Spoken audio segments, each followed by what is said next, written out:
Attention! This channel provides original historical analysis based on sources and research.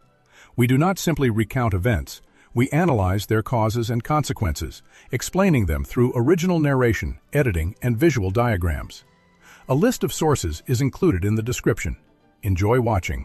Good day. Today we examine a moment that defied every principle of modern warfare. May 27, 1940. A British officer with 14 years of military training made a tactical decision that belonged to another century entirely. What happened in those 90 seconds would challenge everything the military establishment believed about combat effectiveness. This is the story of the last longbow kill in European warfare.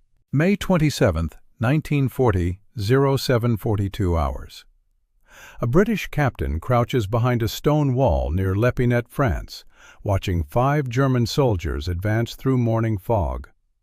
The Wehrmacht has crushed Poland in 36 days. Their panzers are tearing through France at 40 miles per day. The entire British expeditionary force is running toward the sea. But this officer is not running. He is holding a 6-foot English longbow, and in approximately 90 seconds, he will make the first confirmed longbow kill in European warfare since the 17th century. The German patrol moved with the confidence of an army that had already won the war. Their sergeant led carefully, scanning hedgerows and windows for standard threats. Rifles, machine guns, grenades. He never considered looking for a medieval weapon. The possibility did not exist in his tactical training. Captain John Malcolm Thorpe Fleming Churchill had graduated from the Royal Military College at Sandhurst in 1926. 14 years of military training, 0 confirmed kills in combat. He had served with the Manchester Regiment in Burma during peacetime, learning conventional infantry tactics in a conventional army. Then, in 1936, he had resigned his commission entirely because peacetime soldiering bored him. The routine of garrison duty, the endless parade ground drills, the bureaucratic monotony of military life in the absence of war held no appeal for a man of his temperament. For 3 years, Churchill had worked as a newspaper editor in Nairobi, Kenya. He had appeared in British films as an archer and bagpipe player, including a small role in The Thief of Baghdad, released in 1940.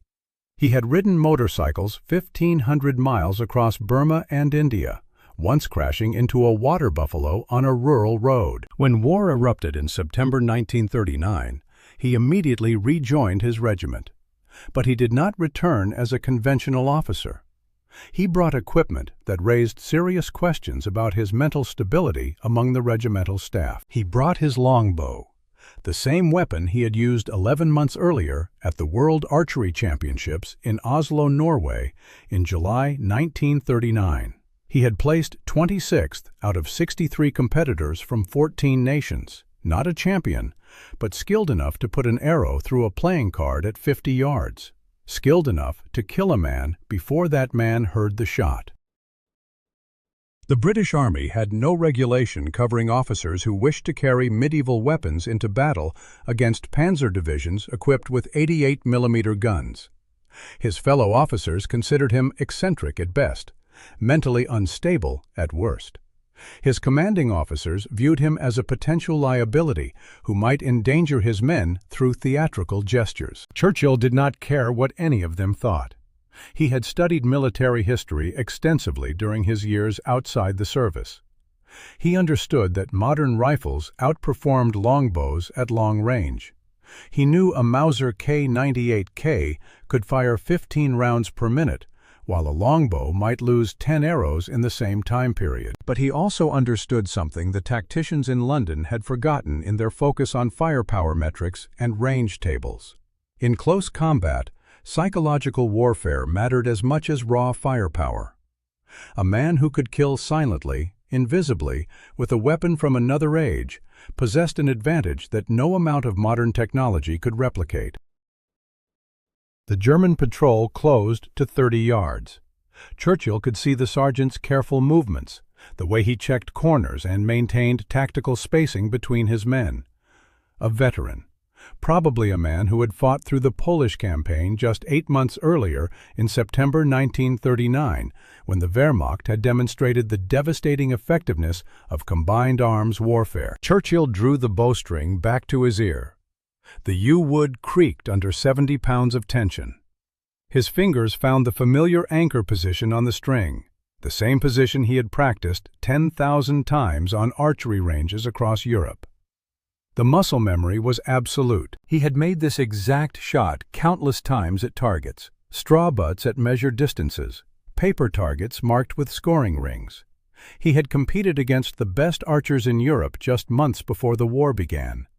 He had never made this shot with a human being at the other end. The arrow flew. The German sergeant dropped without sound, the shaft buried deep in his chest. The bodkin point, designed 6 centuries earlier to penetrate plate armor, passed through modern field gray wool and flesh with equal efficiency. The other soldiers froze, unable to comprehend what had just happened. Their sergeant had simply fallen. No gunshot, no explosion, no muzzle flash. Just silence and death from an invisible source.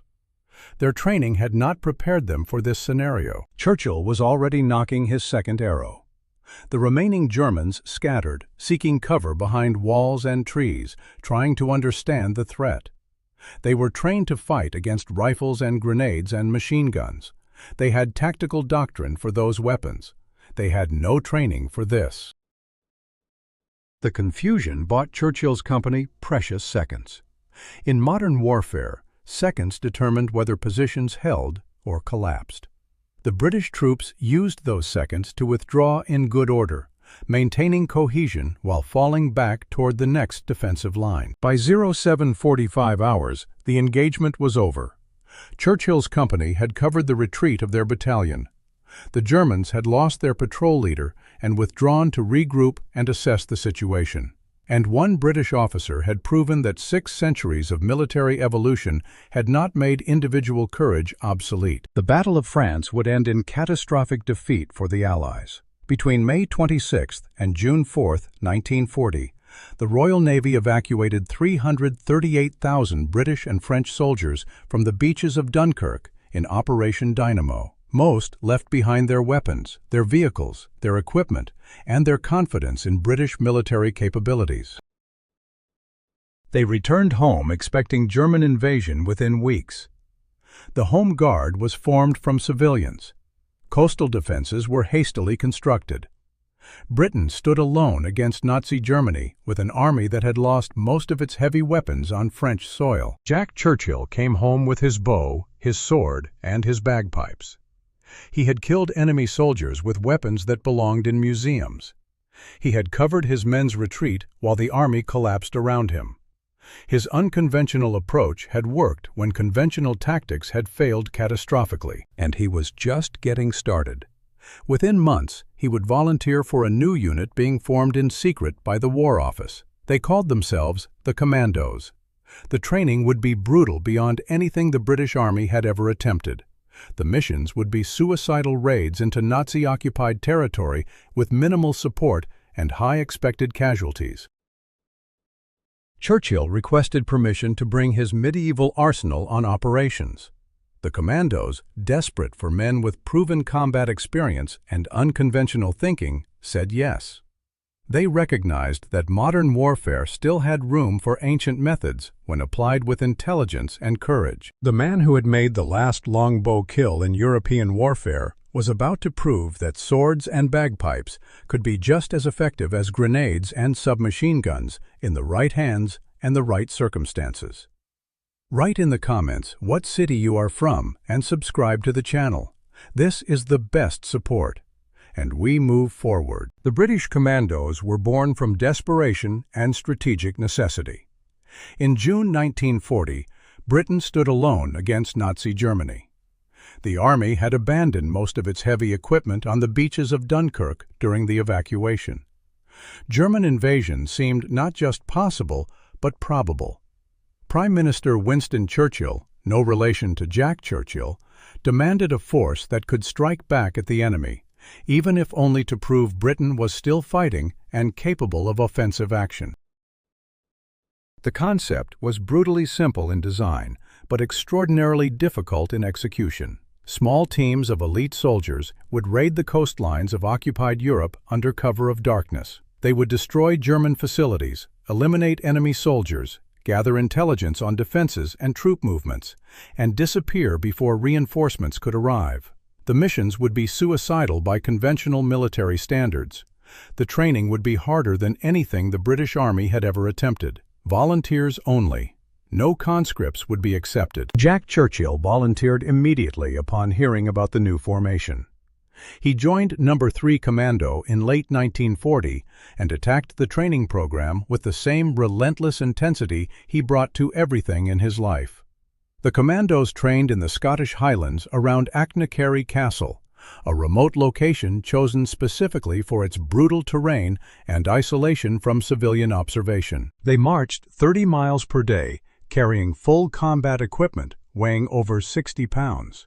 They practiced amphibious landings in freezing Scottish water, learning to exit landing craft under simulated fire while maintaining unit cohesion. They learned to kill silently with knives, garrots, and bare hands. The training assumed that stealth and close-quarters combat would be essential for survival behind enemy lines. Live ammunition was fired over their heads during exercises to accustom them to the sound and psychological pressure of combat. Men who could not maintain the physical pace or mental discipline were returned to their original units in disgrace. The attrition rate was catastrophic, with fewer than half of volunteers completing the selection process. Only the hardest, fastest, and most mentally determined soldiers survived to join operational commando units. Churchill excelled at everything, despite being 33 years old, significantly older than most volunteers who were in their early 20s. He was stronger and more driven than younger men. He could march longer distances, shoot more accurately, and fight harder than soldiers a decade younger. And he brought unique capabilities that no other commando possessed. He could put an arrow into a man-sized target at 200 yards with his longbow. He could play the bagpipes while marching under simulated fire without breaking stride or losing breath. He could handle a Scottish broadsword with techniques that had not been used in actual combat since the Jacobite rebellions of the 18th century, techniques he had learned through years of private study and practice. The other commandos initially dismissed him as a showman seeking attention through theatrical gestures. Some thought he was compensating for insecurity about his age or combat inexperience. Others assumed he was genuinely insane and would likely get himself killed on the first operation. But as training progressed and small-scale operations began, they started to understand his tactical logic. Churchill was not carrying ancient weapons because he believed them superior to modern firearms in terms of range or rate of fire. He carried them because war was about more than killing efficiency measured in bullets per minute. War was about psychology. War was about instilling fear. War was about breaking the enemy's will to fight before the first shot was fired. A German soldier facing a British rifle understood the threat completely. He had trained against rifles for months. He knew the effective range, the rate of fire, the proper tactical response. His muscle memory and training would guide his actions even under stress. But a German soldier facing a screaming British officer charging toward him with a broadsword raised high and bagpipes shrieking had no training for that scenario whatsoever. His mind would freeze for a critical second, perhaps 2 seconds, while attempting to process the impossibility of what he was seeing. Medieval weapons in modern warfare violated every assumption about 20th century combat. That moment of cognitive dissonance, that brief hesitation while the brain struggled to reconcile expectation with reality, was tactically exploitable. In combat, a second of hesitation meant death. By autumn 1941, Churchill had been promoted to second-in-command of No. 3 Commando based on his performance in training and early operations. The unit had conducted several small raids along the Norwegian coast throughout the summer, attacking isolated German positions and gathering intelligence. None of these operations were strategically significant, but they provided valuable combat experience. Then, in November 1941, orders arrived from Combined Operations Headquarters in London. No. 3 Commando would lead a major assault on the German garrison at Vogsøy, a small island off the Norwegian coast approximately 100 miles north of Bergen. The operation was codenamed Archery. The timing was deliberate, planned for late December. The codename was not coincidental, given Churchill's preferred weapon. Vogsøy controlled access to a network of fjords that German merchant ships used to transport iron ore from Sweden to industrial centers in Germany. The island housed approximately 150 German soldiers, 4 coastal artillery batteries with guns capable of engaging ships at sea, and anti-aircraft positions. The town of South Vogsøy contained fish oil factories that the Germans were using to produce glycerin, a critical component in explosive manufacturing. The operational plan called for a dawn assault on December 27, 1941. Royal Navy cruisers would bombard German positions with 6-inch guns to suppress defensive fire. Royal Air Force bombers would provide air cover against German aircraft and lay smoke screens to blind enemy gunners. Then the Commandos would land on multiple beaches simultaneously, overwhelming defenders before they could organize coherent resistance. Churchill studied the intelligence reports obsessively during the planning phase. The German garrison was well-trained and well-equipped by Wehrmacht standards. They had machine guns covering beach approaches, mortars for indirect fire support, and prepared defensive positions with overlapping fields of fire. The coastal artillery could destroy landing craft before they reached the beach if the guns remained operational. The assault would need to be fast, violent, and psychologically devastating. He requested permission to lead the first wave onto Malloy Island, a small fortified position guarding the main approach to South Vogsøy. Permission was granted by the operational commander. He requested permission to carry his broadsword and play his bagpipes during the actual assault. Permission was granted, though several senior officers at Combined Operations Headquarters questioned his mental stability when reviewing the operational plan. The night before the raid, Churchill inspected his equipment one final time with meticulous care. His broadsword was sharpened to a razor edge capable of cutting through wool uniforms and flesh. His bagpipes were tuned and ready, the bag properly seasoned to hold air. He had grenades, a Webley revolver, and a Thompson submachine gun as backup weapons for sustained firefights. But he intended to lead the initial charge with steel and music, not bullets. The Commandos loaded onto transport ships on Christmas Day, 1941. They sailed north through Arctic darkness, past the Scottish coast into the Norwegian Sea. The temperature dropped below freezing. Ice formed on deck railings and rigging. Men huddled in their quarters below deck, checking weapons repeatedly, writing final letters home, trying not to think about what was coming at dawn.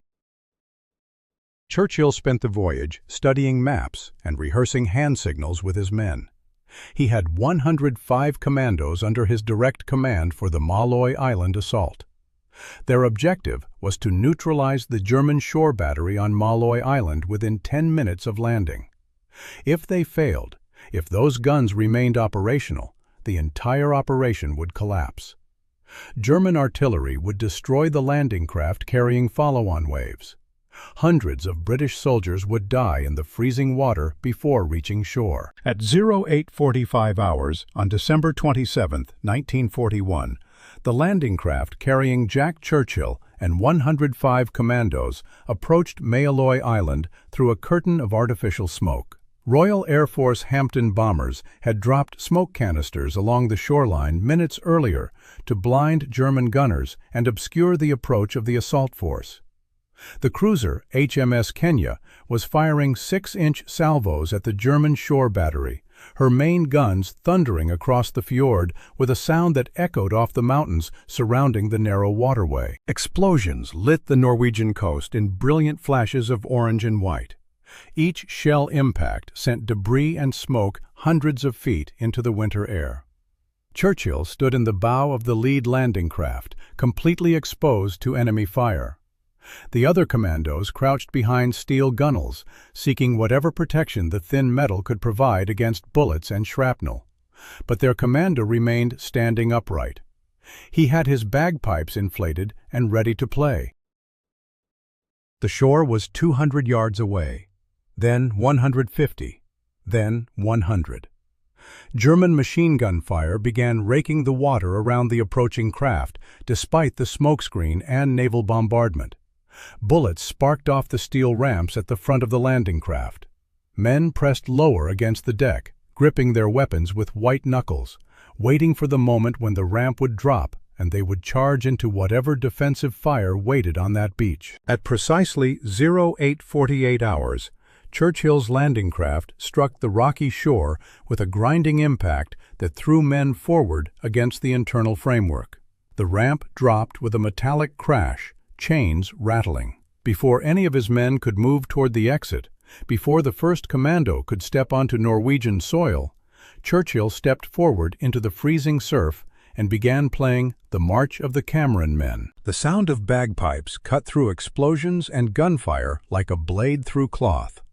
It was the most distinctly Scottish sound imaginable, echoing across a beach in Nazi-occupied Norway at dawn. The Germans in the shore battery heard it clearly, despite the chaos of naval bombardment, and could not process what they were hearing. Their training had not included this scenario.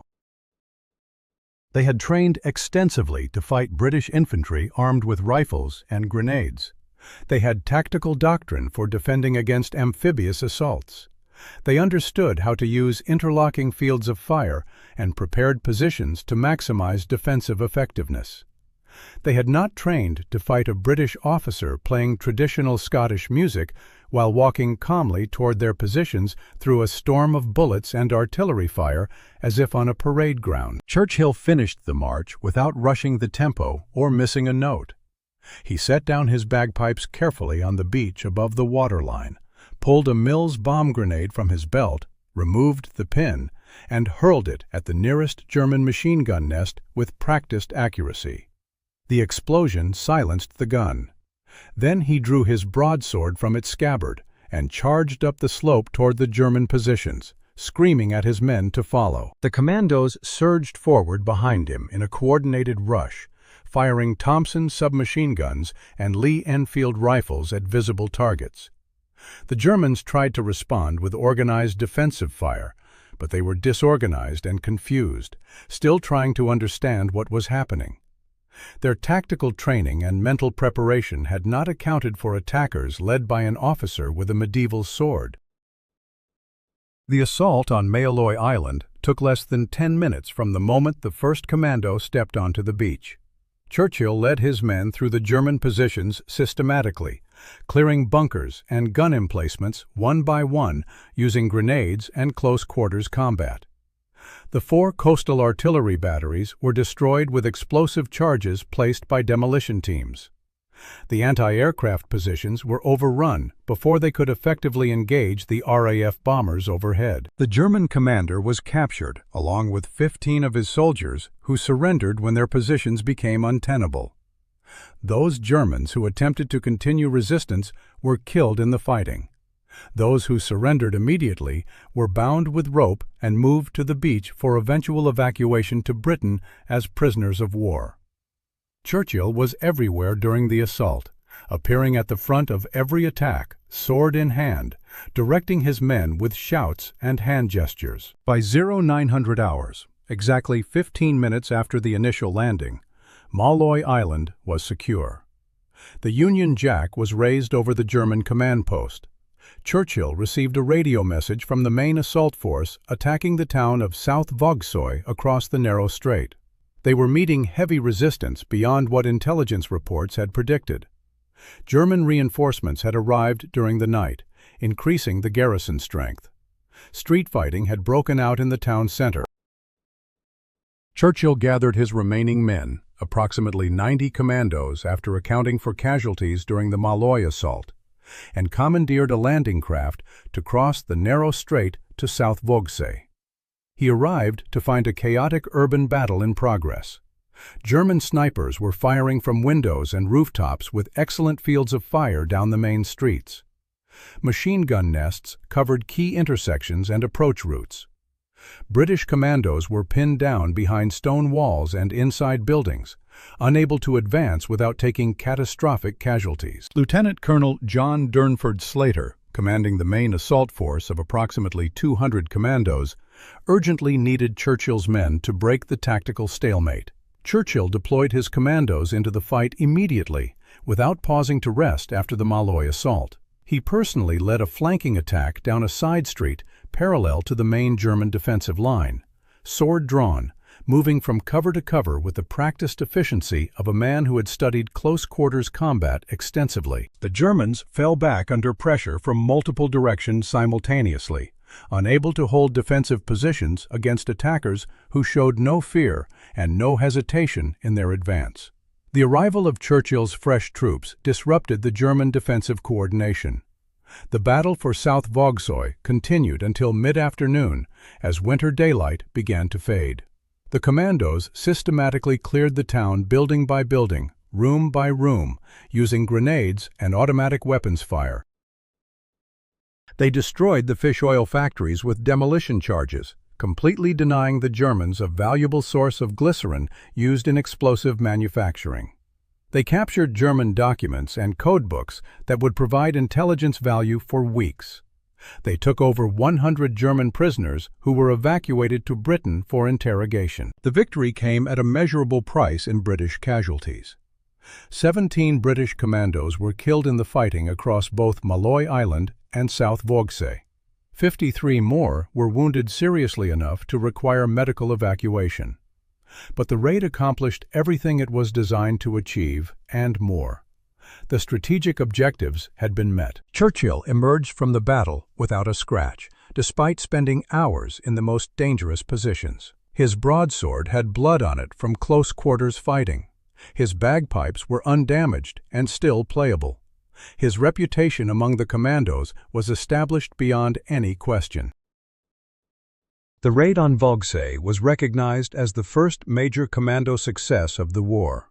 It proved definitively that small, highly trained forces could strike deep into enemy-occupied territory and inflict serious military and economic damage.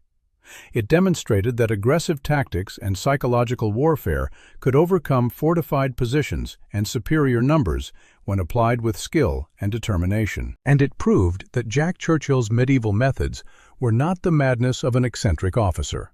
They were devastatingly effective tactical innovations. The German High Command was furious about the successful raid. Adolf Hitler himself issued direct orders strengthening coastal defenses throughout occupied Norway. 30,000 additional German troops were diverted to garrison duty along the Norwegian coast, troops that could have been fighting on the Eastern Front against the Soviet Union or in North Africa against British forces. A single raid by 300 British commandos had strategically tied down an entire German army corps for months. By the summer of 1943, Jack Churchill had become a legend within British Special Forces and beyond. Word of the officer who played bagpipes into battle and carried a broadsword had spread through the Allied military establishment. British and American newspapers ran feature stories about him. Senior commanders specifically requested him for their operations. The War Office stopped questioning his unconventional equipment choices and began viewing them as tactically valuable. Churchill had been promoted to commanding officer of No. 2 Commando based on his combat record and leadership capabilities. His next mission would take him to the Mediterranean theater, to the invasion of Sicily, and ultimately to the most audacious prisoner capture of the entire war. The scale of operations was expanding. The stakes were rising. The Allied invasion of Sicily began on July 9, 1943. Operation Husky was the largest amphibious assault in military history up to that point. 160,000 troops from Britain, America, and Canada landed on the southern coast of Sicily within the first 3 days. The strategic objective was to knock Italy out of the war and open a second front against Nazi Germany in southern Europe. Number 2 Commando landed at Catania on the eastern coast of Sicily under Churchill's direct command. He came ashore carrying his complete arsenal without apology or explanation. Scottish broadsword at his waist, longbow and arrows slung across his back, bagpipes tucked under his arm. His men no longer questioned these choices. They had seen what he could accomplish at Vogsay. They trusted his methods completely. The fighting in Sicily was brutal and grinding throughout July and August. The Germans had reinforced Italian garrison forces with elite Fallschirmjäger parachute troops and panzer divisions equipped with Tiger tanks. Every village became a fortress, requiring systematic assault. Every road became a potential ambush site covered by machine guns and anti-tank weapons. The Allies advanced slowly, taking casualties at every kilometer of advance. Churchill led his commandos through mountainous terrain in central Sicily, bypassing enemy strongpoints that would have delayed conventional infantry units. They struck at German supply lines, ambushed convoys, and gathered intelligence on defensive positions. His men operated ahead of conventional forces, moving through enemy-controlled territory with a freedom that regular infantry units could not achieve due to their size and equipment. By early September 1943, Sicily had fallen to Allied control. The Allies prepared to invade mainland Italy as the next phase of the Mediterranean campaign. Intelligence reports suggested the Germans expected an attack near Rome. The landing at Salerno, south of Naples, would therefore catch them by surprise. The beaches would be lightly defended. Allied casualties would be minimal. The intelligence was catastrophically wrong in every critical detail. Number 2 Commando landed at Salerno on September 9, 1943, as part of the initial assault wave. They immediately encountered fierce and well-organized resistance. The Germans had anticipated the invasion location and reinforced the area with panzer divisions and heavy artillery batteries positioned on the hills overlooking the beaches. The beachhead came under sustained artillery and mortar fire within hours of the initial landing. The entire operation threatened to collapse into a disaster comparable to previous failed amphibious assaults. Allied troops were pinned down on the beaches with limited room to maneuver. German counterattacks threatened to drive the invasion force back into the sea. Churchill's commandos were assigned to defend a critical road and rail junction at the town of Vietri sul Mare, overlooking the western portion of the Bay of Salerno. If the Germans captured Vietri, they could establish artillery observation posts with direct line of sight to the Allied beaches. The landing force would be systematically destroyed by accurate fire. For 5 consecutive days and nights, Churchill and his men held Vietri against repeated German counterattacks of increasing intensity. They fought from stone buildings, from drainage ditches, from rubble created by artillery bombardment. They repelled infantry assaults and tank probes using anti-tank weapons and naval gunfire support. They called in 6-inch salvos from Allied cruisers positioned offshore. They refused to surrender ground even when ammunition ran critically low and casualties mounted steadily. On the night of September 14th, Churchill received new orders from brigade headquarters. German forces had occupied hills above the town of Molina during the previous night, controlling a strategic pass leading down to the Salerno beachhead. A German observation post on those hills was directing accurate artillery fire onto Allied positions, causing significant casualties. The observation post had to be eliminated immediately. Churchill studied the terrain carefully, using available maps and direct observation. A frontal assault up the hills would be suicidal and tactically futile. The Germans had machine guns covering every obvious approach route. They had mortars zeroed in on likely attack paths. Any large force would be detected and destroyed long before reaching the objective. He made a decision that perfectly captured his personal approach to warfare and problem-solving. He would take a single corporal and infiltrate the German positions at night. 2 men could move silently where 200 could not. 2 men could accomplish through audacity and surprise what 200 could not achieve through conventional firepower. Churchill and Corporal Ruffle left British lines after midnight on September 15th. They moved through complete darkness, using terrain features for cover and concealment. They avoided German sentries by crawling through drainage ditches and along stone walls that provided shadow. The night was moonless, providing maximum darkness. The Germans were not expecting an attack from 2 men armed only with a sword and a revolver. They reached the first German position just before dawn, when visibility was minimal, but German alertness was lowest. Churchill spotted the glow of cigarettes in the darkness, approximately 50 meters ahead. German soldiers were manning a mortar position, relaxed and confident, not expecting trouble this far behind their established front lines. Churchill drew his broadsword and approached silently through the pre-dawn gloom, with Corporal Ruffle following close behind. He materialized out of the darkness like a ghost from another century, sword in hand, completely calm and radiating absolute confidence. The Germans surrendered immediately without firing a single shot or raising an alarm. They had never encountered anything like this British officer with his medieval weapon and his unshakable composure. Churchill used his revolver lanyard as makeshift rope to secure the first prisoners, binding their hands behind their backs. Then he moved methodically to the next German position, and the next. Each time he approached silently, using available cover, revealed himself suddenly at close range, and demanded surrender in a tone that suggested resistance would be immediately fatal. Each time, the Germans complied without hesitation.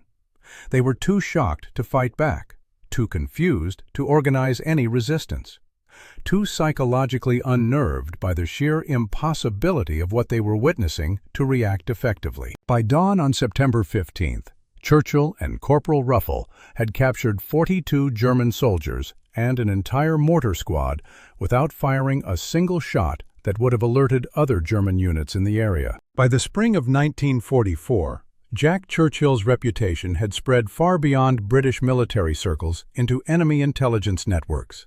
German intelligence reports circulated through Wehrmacht headquarters describing in detail the British officer who carried a sword and played bagpipes in combat operations. Some German commanders dismissed these reports as Allied propaganda designed to create psychological uncertainty. Others took them seriously and briefed their units.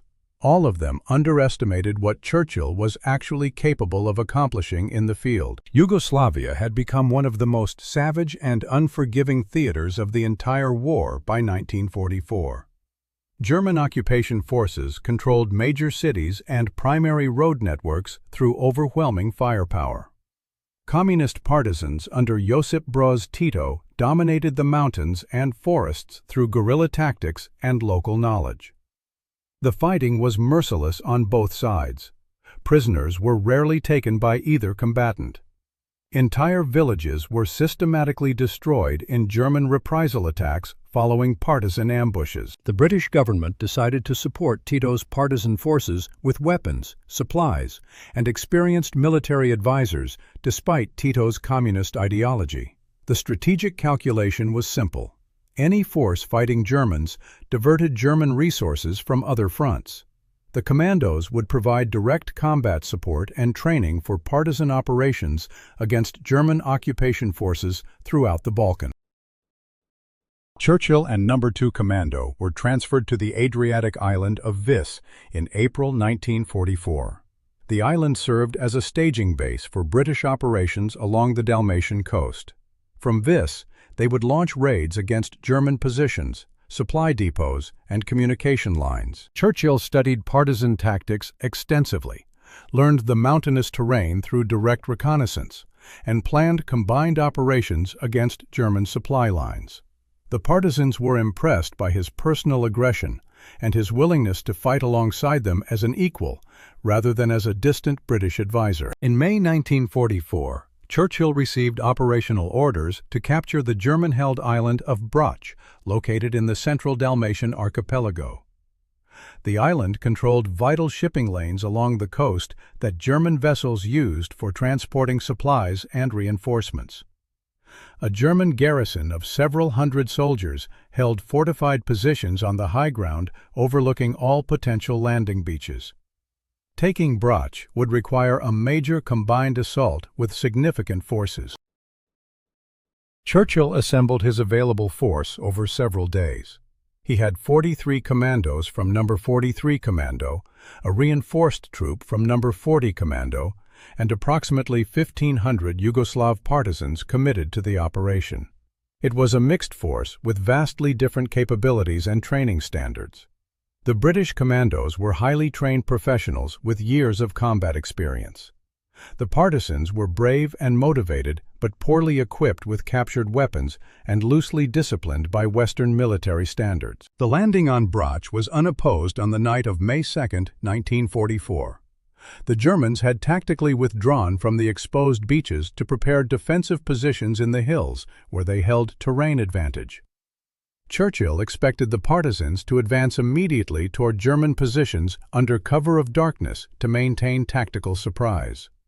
Instead, they hesitated at the landing area. The partisan commanders observed the strength of German fortifications on the high ground and made the decision to wait until morning light before advancing. Churchill was furious at this tactical error.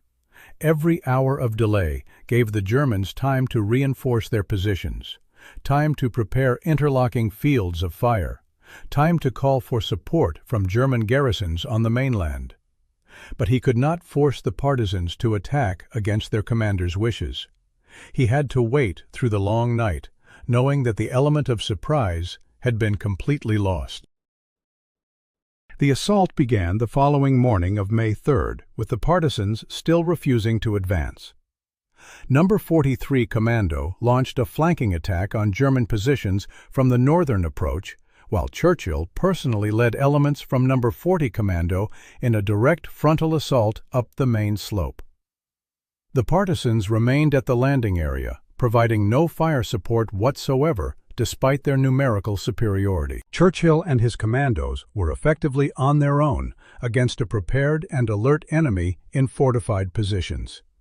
The Germans were completely ready for the attack.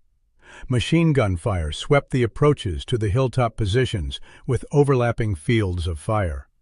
Mortar rounds exploded among the advancing commandos with devastating accuracy, the German crews having pre-registered their weapons on likely approach routes during the night. Churchill pushed forward anyway, despite the casualties. Bagpipes playing traditional Scottish marches, sword at his side, personally urging his men up the slope through the killing zone. His presence at the front inspired the commandos to continue advancing despite the intense fire. The attack stalled halfway up the slope. Men were falling wounded or killed. Ammunition was running critically low. The assault was failing. A German mortar team had identified Churchill's position by the sound of the bagpipes and zeroed in on the small group of commandos gathered around their commander for orders and encouragement. They fired a concentrated salvo of mortar rounds directly into the group. The explosions killed or seriously wounded every man in the immediate vicinity except Churchill himself. He survived only because he had been standing slightly apart from the main group, playing his bagpipes to encourage the faltering attack. Churchill found himself suddenly alone on a hillside in enemy-controlled territory. His men were dead or dying around him on the rocky ground. The Germans were advancing toward his position from multiple directions, moving cautiously but deliberately. His ammunition was completely exhausted. His sword was useless against rifles at range. Escape down the exposed slope was tactically impossible. He did what any officer of his particular character would do in that situation.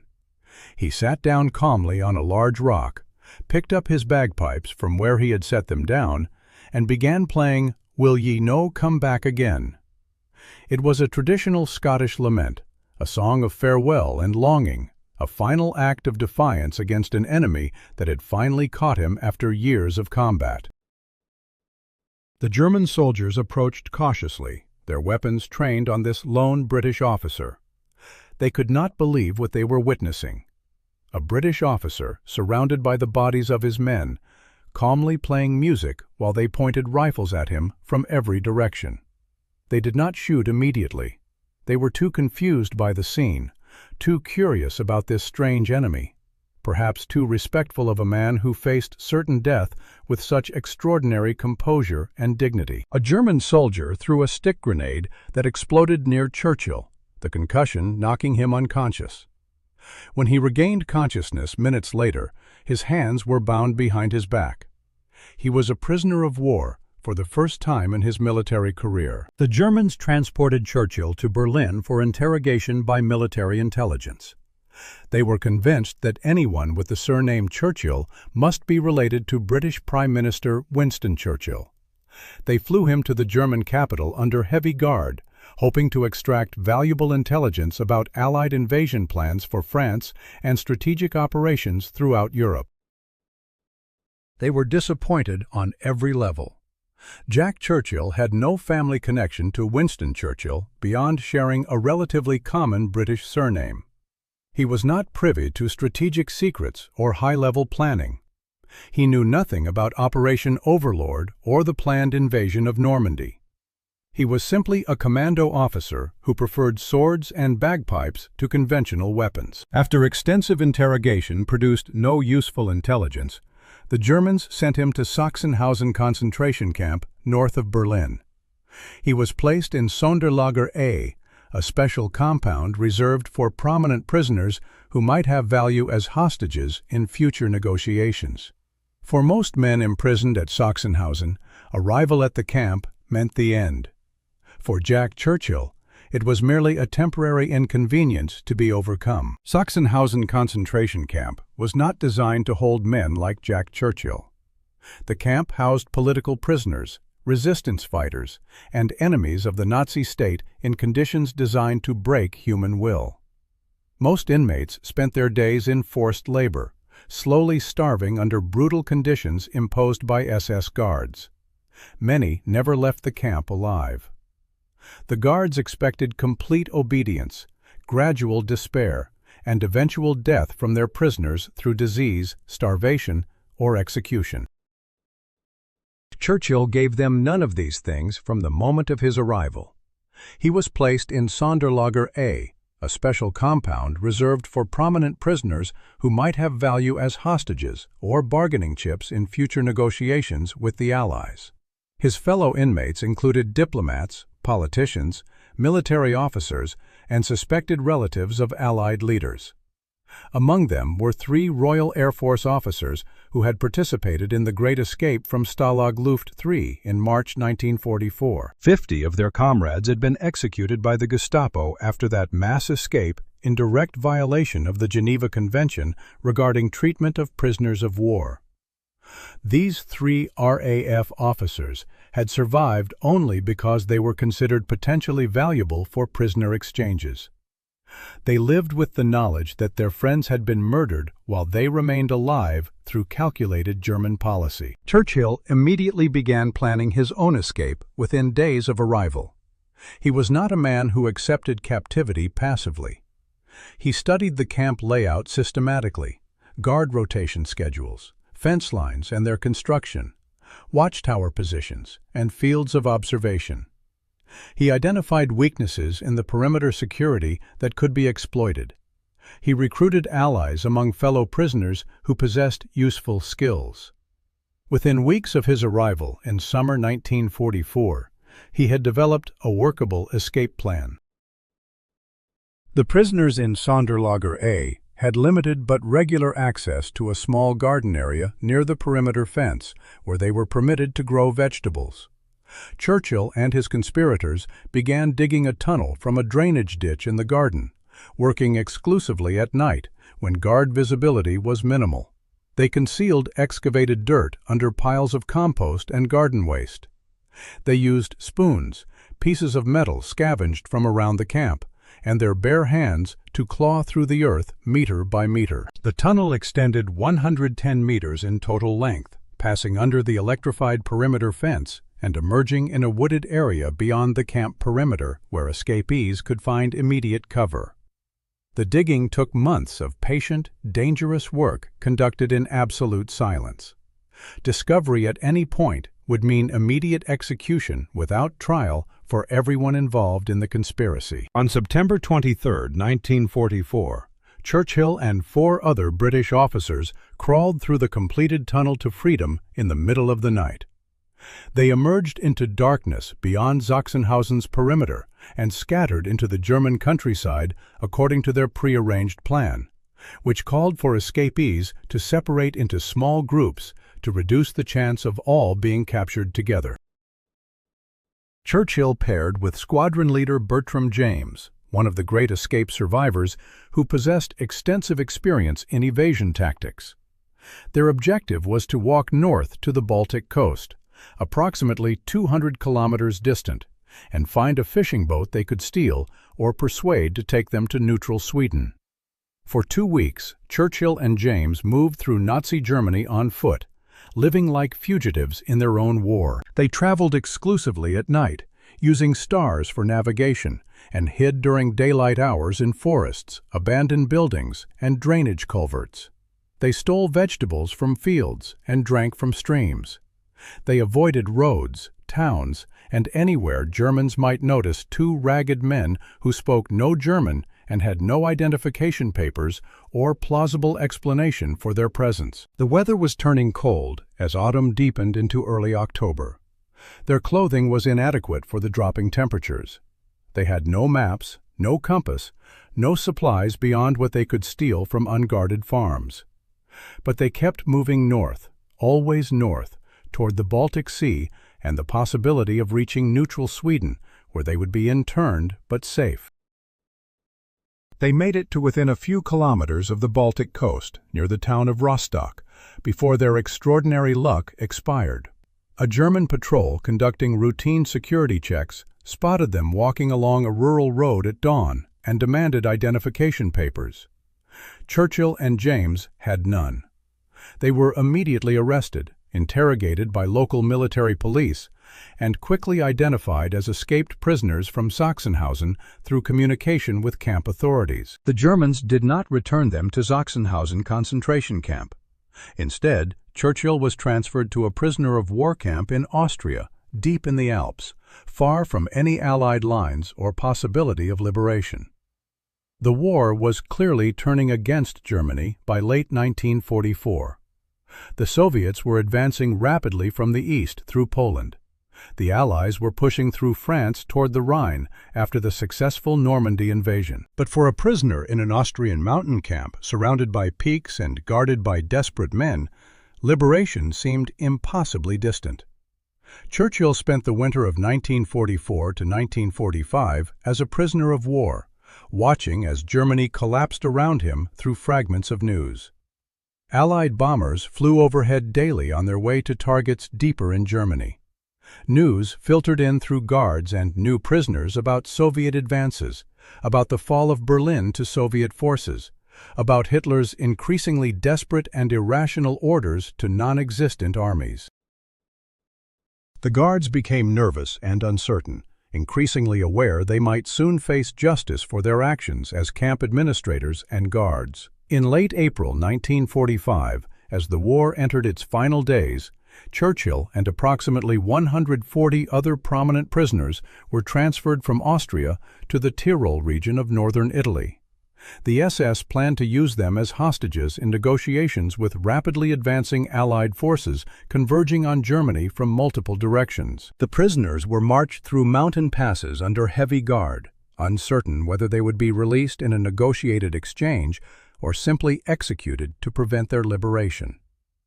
The end came unexpectedly on May 4, 1945. A delegation of prisoners approached senior Wehrmacht officers and expressed their well-founded fear of being murdered by SS guards as the war reached its conclusion. The Wehrmacht officers listened to these concerns and made a decision. A German army unit commanded by Captain Wichard von Alvensleben moved in to protect the prisoners from the SS guards. After a tense standoff that could have resulted in German troops fighting each other, the SS withdrew. The prisoners were effectively abandoned in a small Italian village called Niederdorf, free but stranded in territory still technically controlled by German forces. Most liberated prisoners waited cautiously for Allied forces to arrive and formally liberate them. Jack Churchill did not wait. He had been a prisoner for nearly a year. He had escaped once from Sachsenhausen, been recaptured after 2 weeks of freedom, and survived months in Austrian captivity. He was not going to sit idle in an Italian village while there was still a war being fought. Churchill began walking south toward Allied lines immediately. He covered 150 kilometers on foot through the Italian Alps over 8 days, crossing mountain passes still covered in snow, avoiding scattered German stragglers who might shoot him or take him prisoner again. His ankle was injured from the difficult terrain.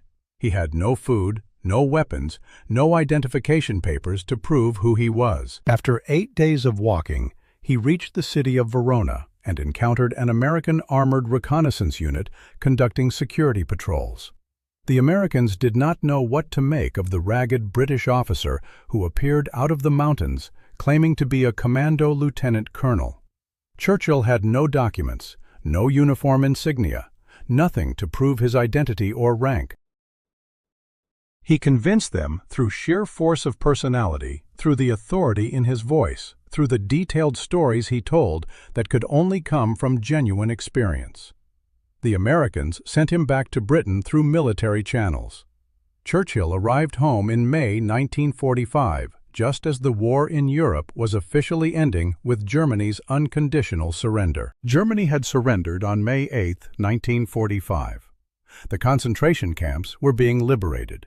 The fighting in Europe was completely over. But the war was not finished. Japan was still fighting in the Pacific Theater. Churchill immediately requested a transfer to the Far East. He wanted to fight the Japanese. He wanted one more battle with his sword and bagpipes.